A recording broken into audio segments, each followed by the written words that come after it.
What you're about to hear is a tale so horrifying, so steeped in voodoo terror and supernatural vengeance, that it has haunted the cotton fields and trading routes of Louisiana for over a century. This is not merely a story of merchants who took a dangerous shortcut or fell victim to highway robbers. This is the documented account of 29 of the wealthiest and most influential cotton traders in the South who chose to travel through a cursed stretch of Louisiana backwoods known as Zombie Hollow, and the 7 survivors whose testimonies would forever change how the people of New Orleans understood the price of greed, the power of the undead, and the terrible justice that awaits those who build their fortunes on the suffering of others.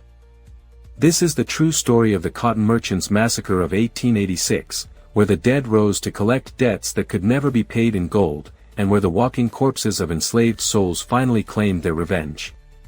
The year was 1886, and the cotton industry of the American South was struggling to rebuild itself in the aftermath of the Civil War and the abolition of slavery. The vast plantations that had once generated enormous wealth through the forced labor of enslaved people were now operating under new economic models that relied on sharecropping, tenant farming, and wage labor that often differed little from slavery in its practical effects on the workers who toiled in the fields.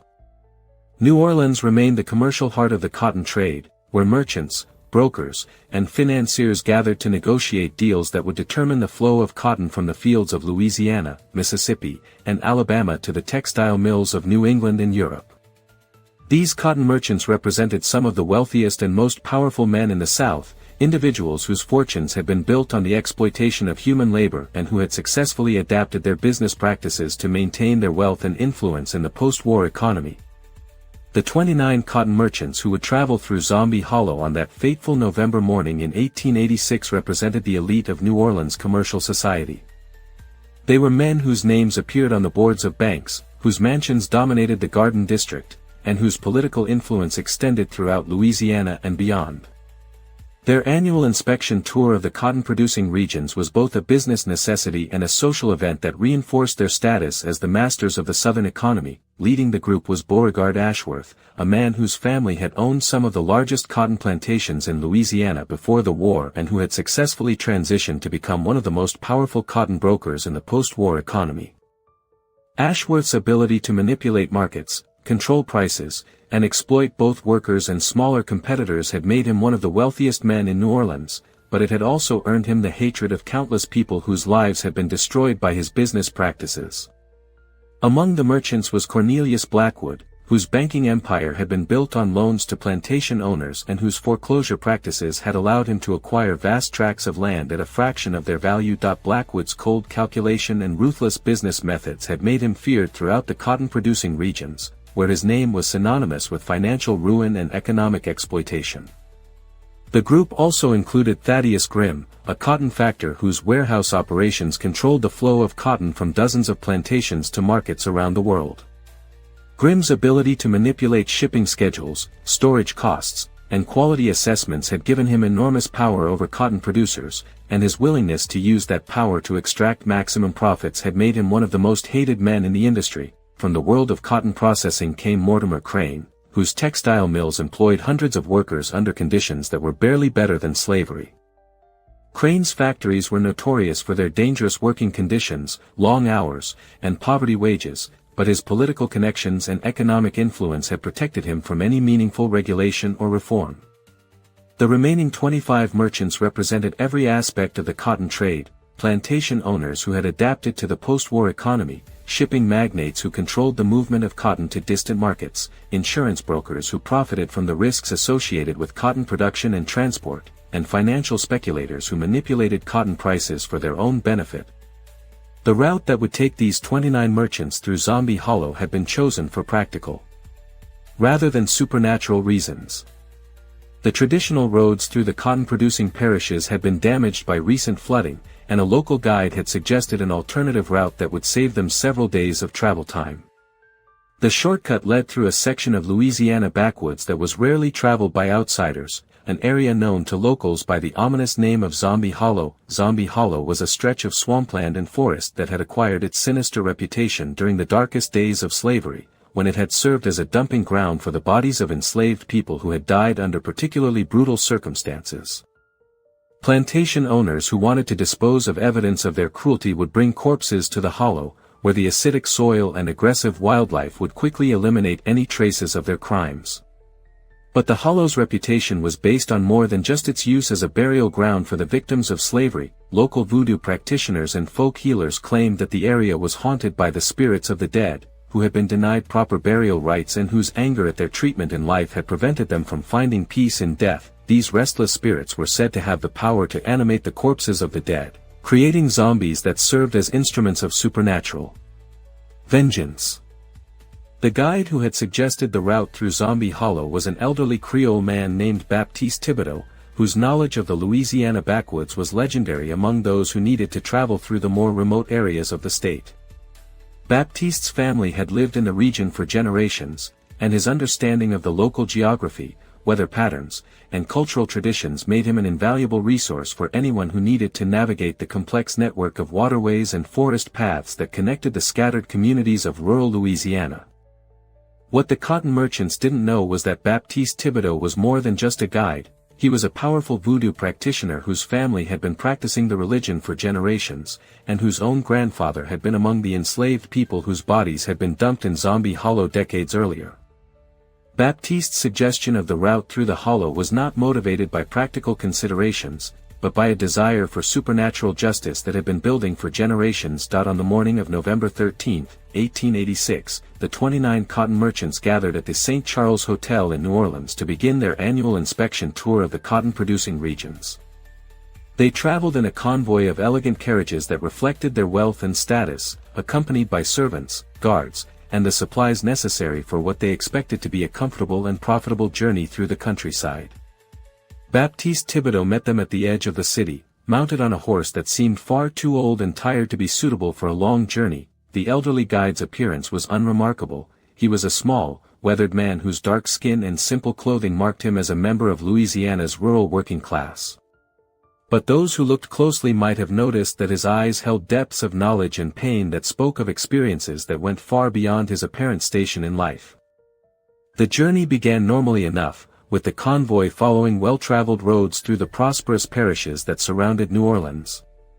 The cotton merchants were in excellent spirits, discussing business opportunities, sharing gossip about their competitors, and planning the deals they hoped to negotiate during their tour. The weather was perfect for travel, with clear skies and comfortable temperatures that made the journey pleasant for men who were accustomed to luxury and comfort. As they traveled deeper into the Louisiana countryside, the merchants began to see the evidence of their industry's impact on the land and its people.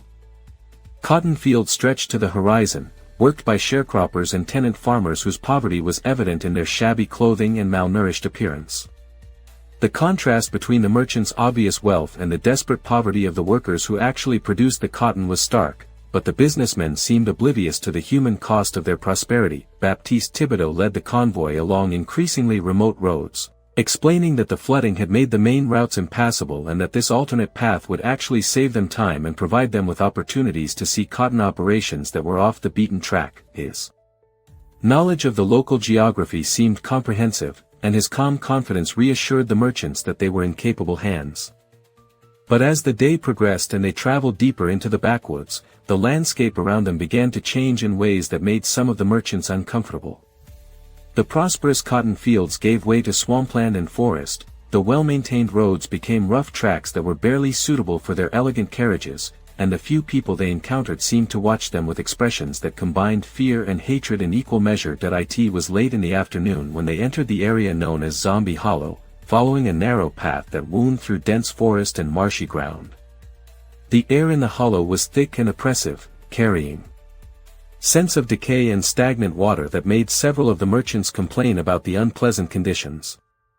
The temperature seemed to drop significantly as they entered the hollow, despite the fact that the sun was still shining brightly overhead. Beauregard Ashworth, whose experience with plantation management had given him a sensitivity to atmospheric conditions, was the first to notice that something was wrong with the environment in Zombie Hollow. The normal sounds of wildlife that should have been present in such a densely forested area were completely absent, replaced by an unnatural silence that seemed to press against their eardrums. Even more disturbing, the horses that were pulling their carriages began to show signs of extreme agitation, snorting and shying at shadows that the merchants couldn't see. Cornelius Blackwood's banking background had given him a practical mind that was skeptical of supernatural claims, but even he couldn't ignore the increasingly strange phenomena they were encountering in the hollow. The path they were following seemed to change direction without warning, leading them deeper into the swampland despite Baptiste's assurances that they were making progress toward their destination. The trees around them appeared to be older and more twisted than any they had seen elsewhere, and some seemed to have growths that resembled human faces frozen in expressions of agony. As the sun began to set and darkness started to fall over Zombie Hollow, Baptiste Thibodeau finally revealed the true purpose of their journey. The elderly guide dismounted from his horse and began to speak in a voice that carried harmonics and power that no normal human throat should have been able to produce. He explained that the hollow was sacred ground where the spirits of the enslaved dead had been gathering power for decades, waiting for the opportunity to exact justice on those who had profited from their suffering. The cotton merchants found themselves unable to move as Baptiste began a ritual that had been passed down through generations of voodoo practitioners, a ceremony designed to awaken the dead and give them the power to claim vengeance on their oppressors. The elderly guide revealed that his own family had been among the victims whose bodies had been dumped in the hollow, and that he had spent his entire life preparing for this moment when he could bring the merchants face to face with the consequences of their greed and exploitation. As the ritual progressed, the ground around them began to stir and shift, and the merchants watched in horror as the earth itself seemed to come alive. Skeletal hands began to push through the soil, followed by the decomposing bodies of people who had been dead for decades but who were now animated by supernatural forces that transcended the normal boundaries between life and death. The zombies that emerged from the ground were not the mindless creatures of popular imagination, but the animated corpses of specific individuals who had died under the brutal conditions of slavery and whose spirits had been waiting for the opportunity to confront those responsible for their suffering. Each zombie retained the memories and personality of the person they had been in life, and their hatred for the system that had destroyed them burned with an intensity that had only grown stronger in death. The first to emerge was an elderly woman whose body bore the scars of countless whippings and whose eyes blazed with the fury of someone who had watched her children sold away from her one by one. She moved directly toward Beauregard Ashworth, whose family's plantation had been her final place of torment, and her voice, though distorted by decay, was clear enough to recite the names of every member of her family who had died under his ancestors' ownership. From another part of the hollow came a young man whose body showed the effects of malnutrition and overwork, his limbs twisted by the repetitive motions of cotton picking and his back bent by years of carrying impossible loads. That he approached Cornelius Blackwood with the slow, inexorable pace of someone who had all of eternity to claim his revenge, and his presence seemed to drain the warmth from the air around the terrified banker. More zombies continued to emerge from the ground, each one representing a specific victim of the cotton industry's exploitation and each one focused on a particular merchant who bore responsibility for their suffering. The undead moved with purpose and intelligence, surrounding the merchants' carriages and cutting off any possibility of escape from the hollow. Thaddeus Grimm, whose cotton factor business had given him power over the lives of countless workers, found himself confronted by a group of zombies who had died in his warehouses from accidents, disease, and exhaustion. Their decomposing faces showed no mercy as they reached for him with hands that still bore the calluses and scars of their labor, and their voices joined together in a chorus of accusation that recited every injustice he had committed in pursuit of profit. The supernatural justice that was being dispensed in Zombie Hollow was not random or chaotic, but followed a precise logic that connected each merchant with the specific victims of his greed and exploitation. The zombies seemed to possess complete knowledge of their target's crimes, and their vengeance was tailored to match the exact nature of the suffering that each merchant had caused. As the night progressed and the zombies closed in on their targets, the 29 cotton merchants began to succumb to a form of supernatural justice that was both terrible and perfectly appropriate to their crimes. The undead did not simply kill their victims, but subjected them to experiences that mirrored the suffering they had inflicted on others during their lives. Beauregard Ashworth was forced to experience every moment of pain and humiliation that had been endured by the enslaved people on his family's plantations. The zombies that surrounded him made him feel the agony of separation from loved ones, the despair of hopeless bondage, and the physical torment of brutal working conditions. His death, when it finally came, was a release from suffering that had been prolonged to match the decades of misery he had caused. Cornelius Blackwood found himself experiencing the financial desperation and economic hopelessness that his foreclosure practices had inflicted on countless families. The zombies that claimed him forced him to feel the terror of losing everything, the shame of being unable to provide for his family, and the crushing weight of debt that could never be repaid. His supernatural punishment continued until he had experienced every moment of despair that his victims had endured. One by one, the cotton merchants fell victim to the zombies' vengeance, each death carefully crafted to provide justice for specific crimes and to balance the scales that had been weighted in favor of the oppressors for so long. The hollow filled with the sounds of supernatural retribution as the dead finally claimed the justice that had been denied to them in life, but 7 of the 29 merchants somehow survived the night of supernatural vengeance, though their survival came at a terrible cost. These 7 men, including a young cotton broker named James Whitmore, a shipping agent called Robert Sinclair, and 5 others whose names would be forever associated with the Zombie Hollow incident, had been spared not out of mercy, but because they were needed to carry the story of what had happened back to the world of the living. The zombies that had spared them explained that their survival served a specific purpose in the supernatural justice that was being dispensed. They were to return to New Orleans and tell the story of what had happened in Zombie Hollow, ensuring that the cotton merchants and other exploiters would understand that the dead were watching and that justice, though delayed, would eventually be served.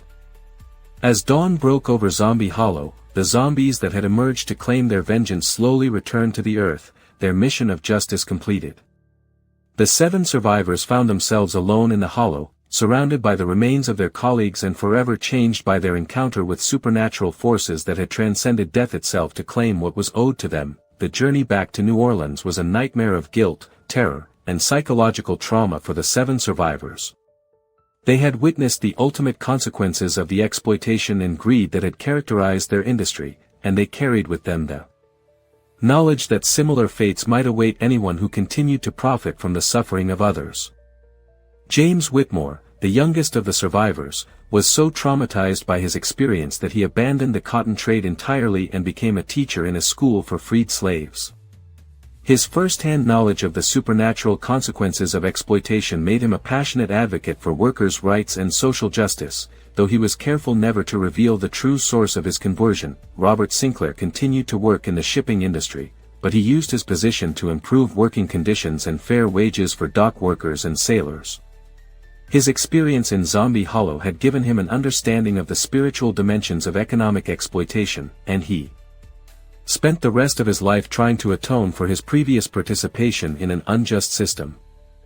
The other 5 survivors scattered to different parts of the country, seeking to escape the memories of what they had witnessed and the knowledge that they carried about the supernatural forces that could be awakened by extreme injustice. Some became philanthropists, others joined religious orders, and a few simply disappeared entirely, unable to cope with the psychological burden of their experience. The disappearance of 22 prominent cotton merchants sent shockwaves through the commercial community of New Orleans and the broader cotton industry. These were not unknown businessmen or small-time operators, but some of the most powerful and influential figures in Southern commerce. Their complete disappearance without any conventional explanation challenged the business community's understanding of the risks associated with their profession. The official investigation into the incident was hampered by the reluctance of the 7 survivors to discuss the supernatural aspects of their experience. The authorities preferred explanations involving highway robbery or natural disasters to accounts of zombie vengeance, and the survivors quickly learned that their testimonies about supernatural justice would be dismissed as the ravings of traumatized minds. Baptiste Thibodeau, the guide who had led the merchants into Zombie Hollow, was never seen again after that night. Some claimed that he had been killed along with the merchants, while others suggested that he had simply disappeared into the Louisiana backwoods. But those who understood the spiritual dimensions of what had occurred believed that he had completed his life's mission and had joined his ancestors in whatever realm awaited those who had served as instruments of supernatural justice. The cotton industry was forced to confront the reality that their business practices had created enemies who transcended death itself.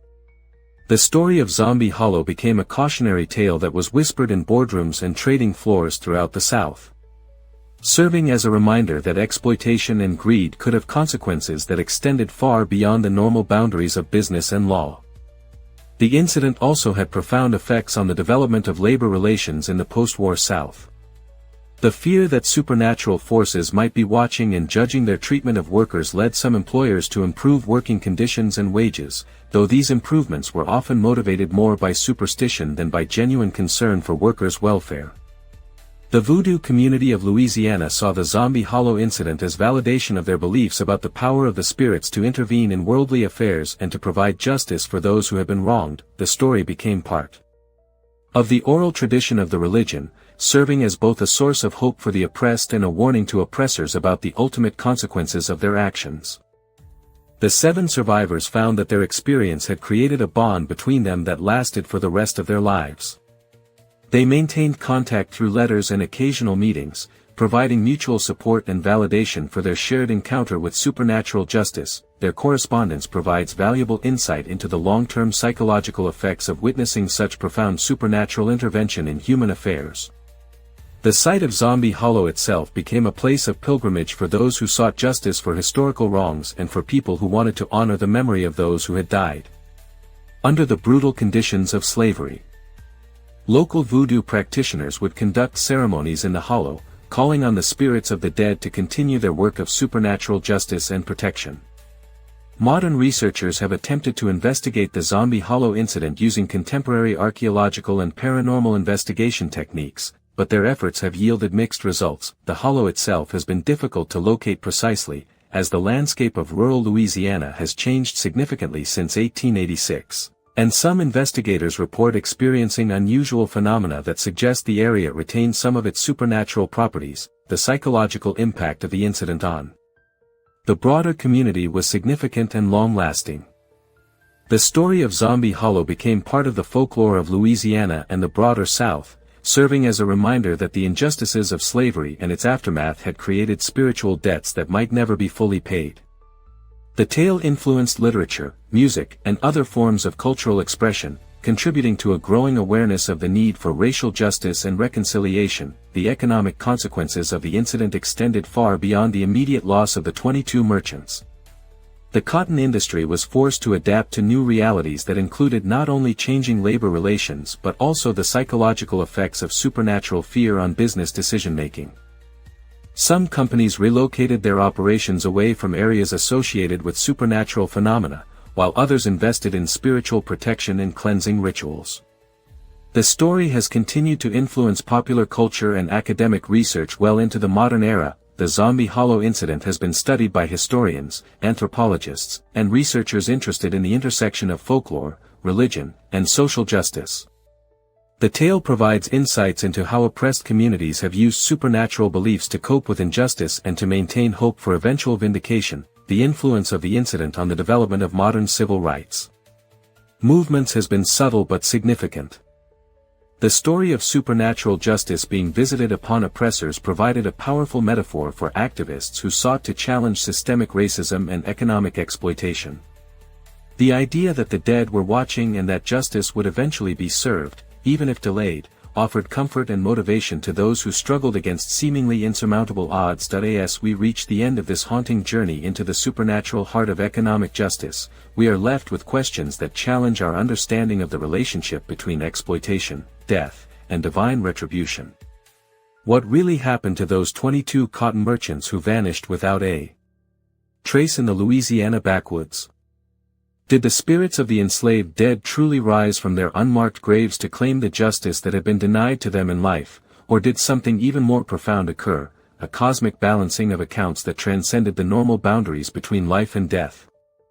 The 7 survivors took their secrets to their graves, but their warnings remain as a testament to the ultimate consequences of building wealth on the suffering of others. And the cotton fields and trading floors where fortunes were made from human misery. Some debts can never be paid in gold or silver, and some accounts can only be settled by forces that exist beyond the reach of earthly law and conventional justice.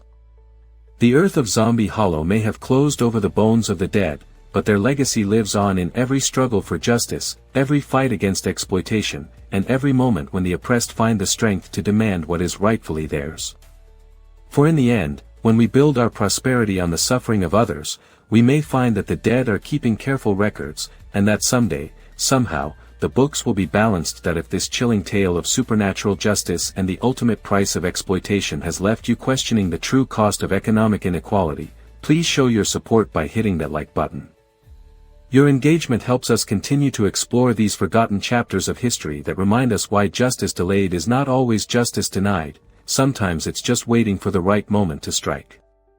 And if you haven't already joined our community of truth seekers here at Bayou Nightmares, make sure to subscribe to our channel that we delve deep into the shadows of history every week, bringing you stories that mainstream sources often overlook or dismiss. From the haunted cotton fields of Louisiana to the dark corners of economic exploitation, we explore the mysteries that shaped our world and continue to influence our present.